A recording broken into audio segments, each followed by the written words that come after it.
कोकणामध्ये शिमगोत्सवाची धूम सगळीकडे पाहायला मिळते आणि त्यामध्ये चिपळूण तालुक्यामधील सावर्डे गावात अनोखी प्रथा आहे आणि ही प्रथा जी आहे ते परंपरा आणि त्यांच्या रूढी ज्या आहेत त्या सातत्यानं दरवर्षी चालवतात आणि त्याचा वारसा त्यांनी कायम ठेवलेला आहे।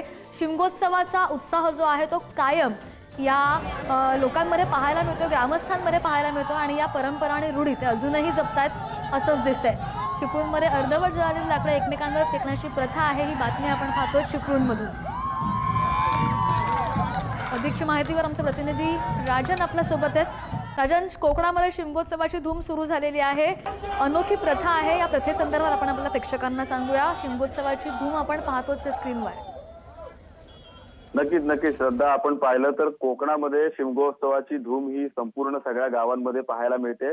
परंतु विशेष पाहायला गेलं तर चिपळूण मधला जो सावर्डे गाव आहे तिथे हा होळीचा अनोखा खेळ खेळला जातो। त्याला होलटा या ठिकाणी प्रथा अशी म्हटली जाते। म्हणजे याचा अर्थ असा आहे की होळीत जी अर्धवट जळालेली लाकडे आहेत ही एकमेकांवर फेकली जातात आणि होलटा होम या ठिकाणी केला जातो आणि त्यानंतर एकमेकांवर त्या नावाने या ठिकाणी बोंबा देखील मारल्या जातात।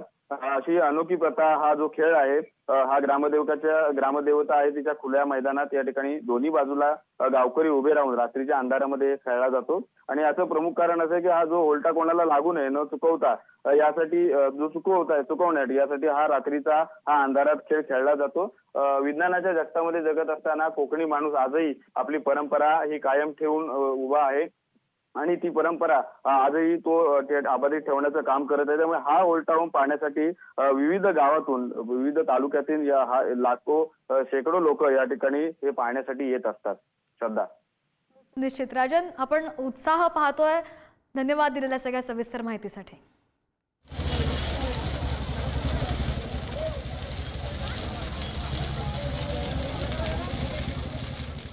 Thank you.